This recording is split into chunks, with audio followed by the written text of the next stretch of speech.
मुंबई महानगरपालिकेच्या निवडणुकीच्या रिंगणात समाधान सरवणकर उतरले होते आणि त्यांचा पराभव आहे तो भारतीय जनता पार्टीकडून काल झाला होता असं त्यांनी काल प्रतिक्रिया दिली होती। माध्यमांना याबद्दल त्यांनी सांगितलं होतं। स्थानिक आमदार या ठिकाणचे महेश सावंत ठाकरे गटाचे आहेत। सर, काय सांगाल? काल समाधान सरवणकर यांनी माझा पराभव भाजपमधील काही पदाधिकाऱ्यांमुळे झाला असा आरोप केलाय, कसं बघता याकडे?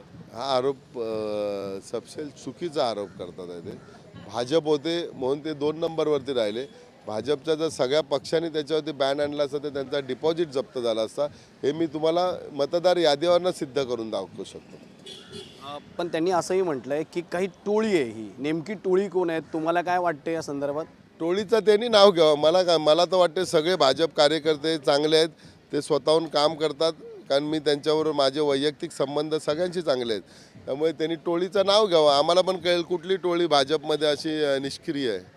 त्या टोळीने पैशांचाही गैरवापर केला आहे आणि पैसे आपल्याला पोचले आहेत असे काही व्हॉट्सअपचे काही स्टेटस आहेत जे चॅट झालेले आहेत, ते त्यांनी आहेत त्यांच्याकडे पुरावे म्हणून। आणि आम्ही RSS किंवा भारतीय जनता पार्टीच्या वरिष्ठ नेत्यांशी याबाबत चर्चा करणार आहोत।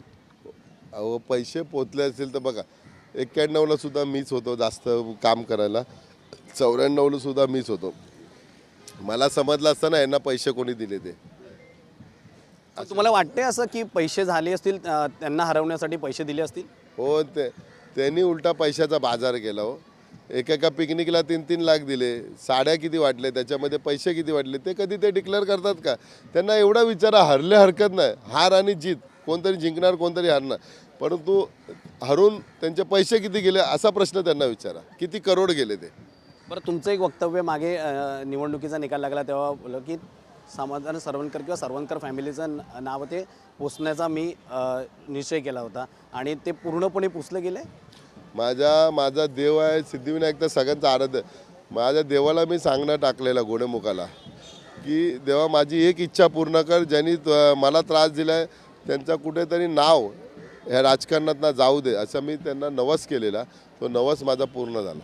एकीकडे शीतल गंभीर यांनाही पाडण्याचा प्रयत्न केला होता असंही त्यांनी म्हटलं आहे। तुम्हाला काय वाटतं, या सगळ्या टोळीमध्ये त्यांचाही सहभाग असेल? मी तर एवढाच म्हणतोय सरवणकर साहेबांना, सरवणकर साहेब स्वतःचं आत्मचिंतन करा। कोण कुठे जिंकेल तेवढी आता तुमची कॅपॅसिटी राहिली नाही। तुम्ही तुमचा गड फक्त शाबूत ठेवा 5 वर्षानंतर, कारण आम्ही सुद्धा आता एवढे काम करणार आहे की लोकांना तुमची आठवण येणार नाही असं काम करणार आम्ही। शेवटचा प्रश्न, आज सुप्रीम कोर्टामध्ये नाव आणि चिन्ह शिवसेना याबाबत निकाल लागणार आहे, अंतिम सुनावणी आहे, 2 दिवस हा सगळा निकाल होणार आहे। काय वाटतं याकडे, कसं? महाभारतातलं युद्ध आहे बघा, धर्माचं युद्ध आणि अधर्म युद्ध, हे 2 युद्धाचे प्रकार आहेत। महाभारतात सुद्धा धर्माने जे धर्माच्या बाजूने होते त्यांचा विजय झालेला। ह्या कलयुगात काय होते ते आता आपल्याला 2 दिवसात बघायचं आहे, पण आमची बाजू आहे ती खरी आहे, ती खरी बाजू न्यायालयाने समजून घ्यावी।